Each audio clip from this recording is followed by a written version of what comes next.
አንድ አምላክ በሆነ በአብ በወልድ በመንፈስ ቅዱስ ስም ሰኔ 12 በዚህች ዕለት የከበረ የመላእክት አለቃ የመልአኩ የቅዱስ ሚካኤል መታሰቢያ በዓል ያከብራሉ።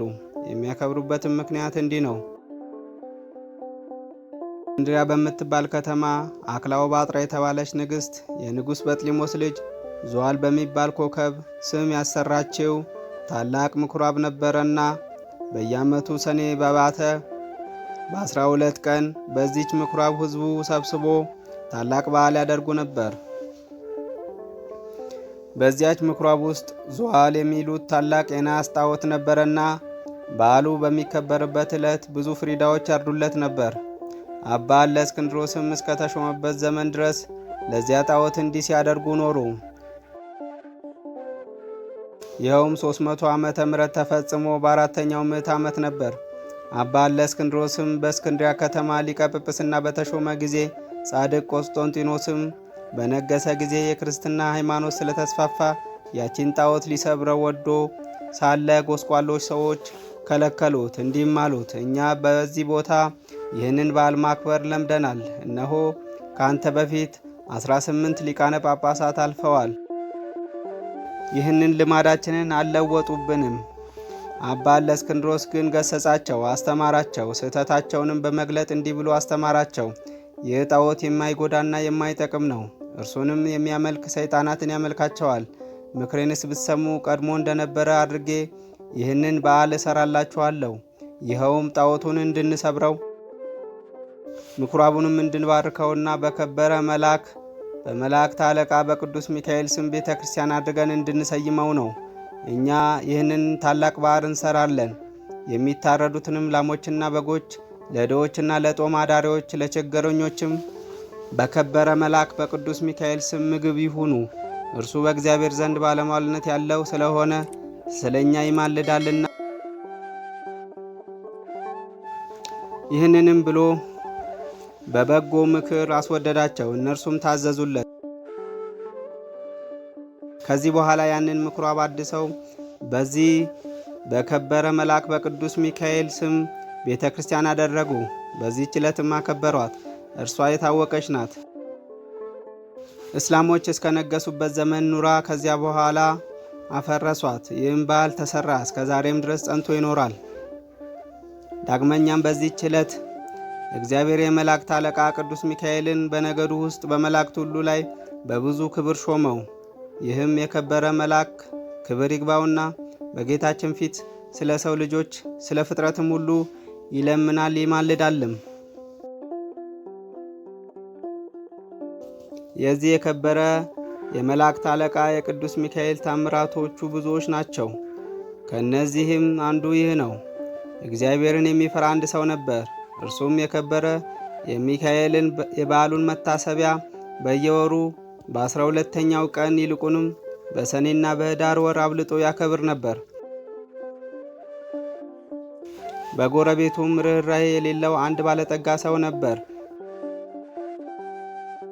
ይህን እግዚአብሔርን የሚፈራውን ሰው የከበረ የመላእክት አለቃ የቅዱስ ሚካኤልን በዓል በሚያደርግበት ጊዜ ይጠላውና ያቃልለው ነበር። ለድሆች ስለ መራራቱ ይዘባበትበት ነበር። የሕይወት ዘመኑም ተፈጽሞ የሚሞትበትና ከዚህ ከኃላፊው ዓለም ድካም የሚያርፍበት ጊዜ ሲቀርብ የክቡር መልአክ የቅዱስ ሚካኤል የበዓሉን መታሰቢያ ታደርግ ዘንድ ምጽዋት ሰጭም ትሆን ዘንድ ሚስቱን አዘዛት። የእግዚአብሔር መልአኩ ሆይ ራራልኝ፣ በእርሱ ዘንድ ባለሟልነት አለህና በእግዚአብሔር ዘንድ ስለ እኔም ለምንልኝ። ይህንንም ባለች ጊዜ በቤቷ ውስጥ ብርሃን በራ። ከዚህ በኋላ አረፈና ገንዘው ቀበሩት። ሚስቱም ጸንሳ ነበረች። የመውለጃዋ ጊዜ ደርሶ ምጥ ያዛት። በታላቅ ጭንቅም ውስጥ ሳለች እንዲህ ብላ ጸለየች። የእግዚአብሔር መልአኩ ሆይ ራራልኝ፣ በእርሱ ዘንድ ባለሟልነት አለህና በእግዚአብሔር ዘንድ ስለ እኔ ለምንልኝ። ይህንንም ባለች ጊዜ በቤቷ ውስጥ ብርሃን በራ፣ ከችግርም ዳነች። መልኩ ውብ የሆነ ወንድ ልጅም ወለደች። የእግዚአብሔር መልእክተኛ ቅዱስ ሚካኤል ከሰማይ ወርዶ ሕፃኑን እንዲህ ብሎ ባረከው። ርኅራኄ የሌለውን የዚህን ባለጸጋ ገንዘብና ሀብት ጥሪቱንም ሁሉ ይህ ሕፃን እንዲወርስ እግዚአብሔር አዟል። ባለጸጋውም በቤቱ በአልጋው ላይ ሳለ ጌታ ጆሮ ከፍቶለት ይህንን ነገር ከመላኩ ሰማ። ይህንንም በሰማ ጊዜ ታላቅ ሐዘን ደረሰበት። ሕፃኑንም የሚገድልበት ምክንያት ይፈልግ ጀመር። ነገር ግን ክብር ይግባውና ጌታ ይጠብቀው ነበር። ከዚህ በኋላ ያ ባለጸጋ ምክንያት አዘጋጅቶ የሚያገለግለኝ ልጅ ይሆነኝ ዘንድ ልጅሽን ስጭኝ፣ እኔም እየመገብኩና እያለበስኩ አሳድገዋለሁ፣ ለአንቺም 20 ወቄት ወርቅ ሰጥሻለሁ አላት። ይህንንም ነገር ከባለጸጋው በሰማች ጊዜ ስለ ችግሯ እጅግ ደስ አላት። ልጇንም ሰጠችው። እርሱም 20 ወቄት ወርቅ ሰጣት። ልጇንም ወሰደው። የምሻው ተፈጸመልኝ ብሎ ደስ አለው። ከዚህ በኋላም በልጁ ቁመት ልክ ሳጥን አሰርቶ ሕፃኑን በሳጥኑ ውስጥ አስገብቶ ዘጋበት። እስከ ባህርም ተሸክመው ወስደው በባህር ጣሉት። ክብር ይግባውና በጌታችን ፈቃድ ያ ሳጥን ሳይሰጥም ከዚያች ሀገር 20 ቀን መንገድ ያህል ርቀት ወደምትገኝ ወደ አንዲት ሀገር ወደብ እስከሚያደርስ ድረስ በባህር ላይ ተንሳፈፈ። በባህሩ አካባቢ በጎች አሰማርቶ የሚጠብቅ አንድ ሰው ነበርና ሳጥኑን በውሃ ላይ ተንሳፎ አየው። እርሱም ከባህሩ አውጥቶ ወደ ቤቱ ወሰደው። ይህንም ሳጥን እንዴት እንደሚከፍተው ያስብ ጀመር። ይህንም ሲያስብ ወደ ባህሩ ይሄድ ዘንድ ጌታችን በልቦናው ሐሳብ አሳደረበት። ወዲያውም ተነስቶ ወደ ባህሩ ሄደና አንድ አሳ የሚያጠምድ ሰው አገኘ። አሳ አጥማጁንም መረብህን በእኔ ስም ጣል፣ ለሚያዘው አሳ ዋጋውን እሰጥሃለሁ አለው። አጥማጁም እንዳለው አደረገ። ያን ጊዜም ታላቅ አሳ ተያዘ። ዋጋውን ሰጥቶ አሳውን ተቀበለ። አሳውንም ይዞ ወደ ቤቱ ሄደ። ለራትም ይጠብሰው ዘንድ አረደው። በሆዱም ውስጥ መክፈቻ አገኘ። በልቡም ይህ መክፈቻ ያንን ሳጥን ይከፍተው ይሆን እያለ በሳጥኑ ቀዳዳ ባስገባው ጊዜ ፈጥኖ ተከፈተ። በውስጡም ይህን ታላቅ ብላቴና አገኘ። ልጅም የለውም ነበርና ታላቅ ደስታ ደስ አለው። ጌታችንንም አመሰገነው። ሕፃኑንም በመልካም አስተዳደግ አሳደገው። ሕፃኑም አድጎ ጎልማሳ ሆነ። ከብዙ ዘመናትም በኋላ ያ ባለጠጋ ተነስቶ ወደዚያ ሀገር ሄደ። በመሸም ጊዜ ወደ በግ ጠባቂው ደጅ ደረሰ። በግ ጠባቂውን እስከ ነገ የምናድርበት ማደሪያ ባንተ ዘንድ እናገኛለን፣ ኪራዩንም እሰጥሃለሁ አለው። በግ አርቢውም እንዳልክ ይሁንና እደር አለው። ባለጠጋውም በዚያ አደረ። ራት በሚቀርብበት ጊዜ ሕፃኑን ባህራን ብሎ ጠራው። ባለጠጋውም ሰምቶ ልጅ ነውን ብሎ ጠየቀ። በግ ጠባቂውም አዎን፣ ታናሽ ሕፃን ሆኖ ሳለ ከባህር አግኝቼዋለሁና እግዚአብሔር የሰጠኝ ልጄ ነው አለው። ባለጠጋውም በምን ዘመን አገኘኸው አለው። እርሱም ከ20 ዓመት በፊት ነው ብሎ መለሰለት። ያን ጊዜ እርሱ በባህር የጣለው መሆኑን አውቆ እጅግ አዘነ። በማግስቱም ጎዳናውን ሊጓዝ በተነሳ ጊዜ ሰይጣናዊ ምክንያት አመካኝቶ በግ ጠባቂውን እንዲህ አለው፣ እገሊት ወደምትባል ሀገር በቤቴ የረሳሁት ጉዳይ ስላለ እንድልከው ልጅን ትሰጠኝ ዘንድ እሻለሁ አለው። እኔም የድካምን ዋጋ 20 ወቄት ወርቅ እሰጥሃለሁ አለው። የብላቴናውም አባት ስለ ገንዘቡ ደስ ብሎት ልጁ ባህራንን ሰጠው። እንዲህም ብሎ አዘዘው፣ ልጄ ባህራን፣ ይህ የከበረ ሰው ስለ ጉዳዩ ወደ ቤቱ ይልክ ዘንድ ና፣ ወደ ቤትህም በሰላም ትመለሳለህ። ባህራንም አባቴ ሆይ እሺ፣ በጎ ያዘዝኸኝን ሁሉ አደርጋለሁ አለ። ያን ጊዜ ባለጠጋው ወደ መጋቢው እንዲህ ብሎ ደብዳቤ ጻፈ። ይህ ደብዳቤ በምታነባት ጊዜ ደብዳቤዋ ይዞ የመጣውን ገለህ በጉድጓድ ውስጥ ጣለው፣ ማንም አይወቅ። በመካከላቸው የሚተዋወቁበት ምልክት ጽፎ አሸጋት። ለባህራንም ሰጠው። ለመንገዱም የሚሆነው ስንቅ ሰጠው። ባህራንም ተነስቶ ጉዞውን ጀመረ። ሲጓዝም ሰንብቶ የአንዲት ቀን ጉዞ ሲቀረው እነሆ የመላእክት አለቃ የከበረ መልአክ ቅዱስ ሚካኤል በንጉሥ ጭፍራ አምሳል በነጭ ፈረስ ላይ ተቀምጦ አንተ ጎልማሳ የያዝኸው ምንድን ነው አለው። ወደ ገሌ ሀገር ወደ ቤቱ ለማድረስ ከአንዲት ባለጠጋ የተጻፈች መልእክት ናት አለው። ያቺን ደብዳቤ አሳየኝ አለው። እርሱም ስለፈራ ሰጠው። በዚያ ጊዜ የከበረ መላእክት ቅዱስ ሚካኤል ያቺን የሞት መልእክት ደመሰሳት። በእርሷም ፈንታ በንፋት ለውጦ እንዲህ ብሎ ጻፈ። ይቺ ደብዳቤ ይዞ ለመጣ ባህራን ለሚባል ሰው ይቺ ደብዳቤ ደርሳ በምትነበብበት ጊዜ ልጄ ገሊትን አጋቡት። በውስጥና በውጭ ያለ ንብረቴንና ጥሪቴንም ጠቅላላ ንብረቴንም አውርሼዋለሁና የፈለገውን ሊያደርግ ሥልጣን ሰጥቼዋለሁና እኔን አትጠብቁኝ፣ እኔ ብዙ ዘገያለሁ። የእኔ ሹም እገሌ ሆይ በእኔና ባንተ መካከል ይቺን ምልክት እነኋት። ከዚህ በኋላ አሽጎ ለባህራን ሰጠውና ወደ ባለጠጋው ቤት ሄደህ ይቺን ደብዳቤ ለሹሙ ስጠው። በጎዳናም እኔ እንደ ተገናኘሁ አትንገረው፣ እንዳይገልህም ይህን የሞት ደብዳቤ ለውጬልሃለሁ አለው። ባህራንም እሺ ጌታዬ፣ ያዘዝኸኝን ሁሉ አደርጋለሁ አለ። ባህራንም ወደ ባለጠጋው ቤት በደረሰ ጊዜ ያቺን ደብዳቤ ለሹሙ ሰጠው። ባነበባትም ጊዜ በመካከላቸው ያለውን ምልክት አገኘ። አስተውሎም እርግጠኛው እንደሆነ አወቀ። ከዚህ በኋላም ለባህራን ሰርግ አዘጋጅቶ እንደሚገባ በቤተ ክርስቲያን ሥርዓት በተክሊል የባለጸጋውን ልጅ አጋቡት። 40 ቀን ያህልም ደስታና ሐሴት እያደረጉ ኖሩ።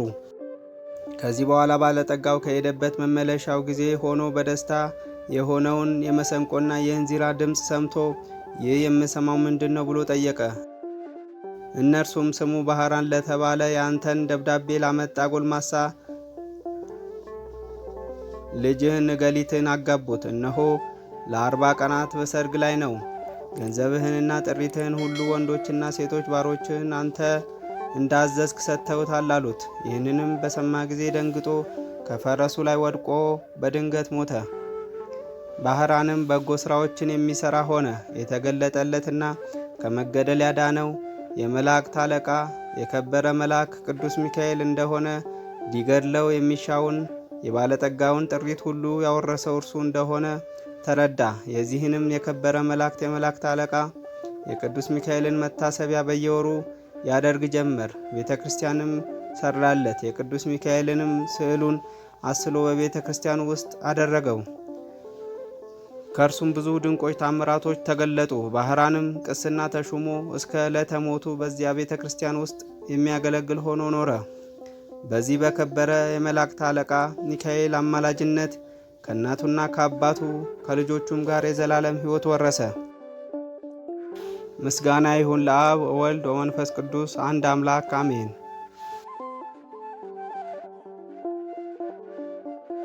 ዳግመኛም በዚች ቀን እግዚአብሔርን የሚፈራ አስተራኒቆስ የሚስቱን የቅድስት አፎሚያ የዕረፍቷ መታሰቢያ ሆነ። ይህም ሰው በየወሩ 3 በዓላቶችን እያከበረ ኖረ። እሊህም ክብር ይግባውና የጌታችን የኢየሱስ ክርስቶስ ልደቱ መታሰቢያ በየወሩ በ29፣ የእመቤታችን የቅድስት ድንግል ማርያም በዓል መታሰቢያ በየወሩ በ21፣ የከበረ የመላእክት አለቃ የቅዱስ ሚካኤልን በዓል መታሰቢያ በየወሩ በ12 ናቸው። የሚሞትበትን ጊዜ ሲቀርብ እርሱ ሲሰራው የነበረውን ምጽዋትም ይልቁንም እሊህ 3ቱ በዓላትን እንዳታስታጉል ሚስቱ ቅድስት አፎሚያን አዘዛት። እርሷም የከበረ የመልአኩ የሚካኤልን ስዕል ይስልላት ዘንድ ባሏን ለመነችው። እርሱም አሰርቶ ሰጣትና በቤቱ ውስጥ በክብር አኖረችው። ባሏም ካረፈ በኋላ ያዘዛትን መስራት ጀመረች። ሰይጣን ግን ቀናባት። በመበለት ሴት መነኩሲት ተመስሎ ከእርሷ ጋር ተነጋገረ። እንዲህም አላት፣ እኔ ያዝንልሻለሁ፣ እራራልሻለሁ። ጠብሽ ሳያልቅ የልጅነትሽ ወራት ሳያልፍ አግብተሽ ልጅ ትወልጂ ዘንድ መክርሻለሁ። ባልሽም መንግሥተ ሰማያት ወርሷል፣ ምጽዋትም አይሻም። አፎሚያ እንዲህ ብላ መለሰችለት፣ እኔ ከሌላ ሰው ጋር ላልገናኝ በእግዚአብሔር ፊት ቃል ኪዳን አድርጌያለሁ። ርግቦችና መንጢጦች እንኳ ሌላ ባል አያውቁም። በእግዚአብሔር አርአያ ከተፈጠሩ ሰዎች ይህ ሊሆን እንዴት ይገባል? ምክሩንም ባልሰማች ጊዜ አርያውን ለውጦ በላዩዋ ጮኸባት። እንዲህም አላት፣ እኔ በሌላ ጊዜ እመጣለሁ። እርሷ የከበረ የመልአኩ የሚካኤልን ስዕል ይዛ አሳደደችው። ከዚህ በኋላ ሰኔ 12 የከበረ የመልአኩ የሚካኤልን በዓል በሚከበርበት ዕለት እርሷም የበዓሉን ዝግጅት ስታዘጋጅ ሳለች ብርሃናዊ መልአክ መስሎ መጣ። አፎሚያ ሆይ ሰላም ላንቺ ይሁን፣ እኔ የመላእክት አለቃ ቅዱስ ሚካኤል ነኝ። ጌታ ወደ አንቺ ልኮኛልና እርሱም ይህንን መመጽወትሽን ትተሽ ለአንድ ምእመን ሚስት ትሆኚ ዘንድ ጌታ አዞሻል። ባል የሌላት ሴት መልሕቅ የሌለውን መርከብ እንደምትመስል እወቂ።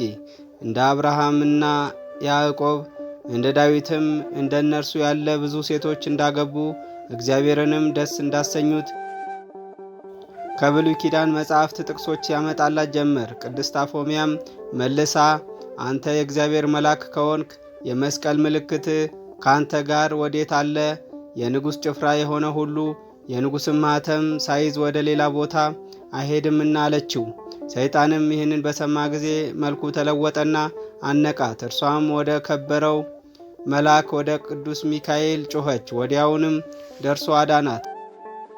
ያንንም ሰይጣን ይዞ ይቀጣው ጀመር። ሰይጣኑም ጮኸ፣ ማረኝ፣ ያለ ጊዜ አታጥፋኝ፣ እግዚአብሔር እስከ ዓለም ፍጻሜ ታግሶናልና እያለ ለመነው። ከዚያ በኋላ ተወውና አባረረው። የከበረ መልአክ ቅዱስ ሚካኤልም እንዲህ አላት፣ ብጽዕት አፎሚያ ሆይ ሄደሽ የቤትሽን ሥራ አዘጋጂ። አንቺ ዛሬ ከዚህ ዓለም በሞት ትለያለሽና እነሆ እግዚአብሔርም ዓይን ያላየውን ጆሮ ያልሰማውን በሰው ልብ ያልታሰበውን አዘጋጅቶልሻል። ይህንንም ብሎ ሰላምታ ሰጣት። ወደ ሰማያትም አረገ። የበዓሉንም ዝግጅት እንደሚገባ ከፈጸመች በኋላ ወደ ኤጲስቆጶሱና ወደ ካህናቱ ሁሉ ላከች። ወደ እርሷም በመጡ ጊዜ ለድሆች ለጦም አዳሪዎች ይሰጧቸው ዘንድ ገንዘቧን ሁሉ አስረከበቻቸው። ከዚህ በኋላም ተነስታ ጸለየች። የከበረ የመልአኩ የቅዱስ ሚካኤልንም ስዕል አንስታ ታቅፋ ሳመችው። ያን ጊዜም በሰላም አረፈች። ለእግዚአብሔር ምስጋና ይሁን፣ እኛንም በጸሎቷ ይማረን። የዚህም የከበረ መልአክ የቅዱስ ሚካኤል የረድኤቱን ኃይል ከሁላችን ጋር ከክርስቲያኖች ወገኖች ጋር ሁሉ ይኑር ለዘላለሙ አሜን።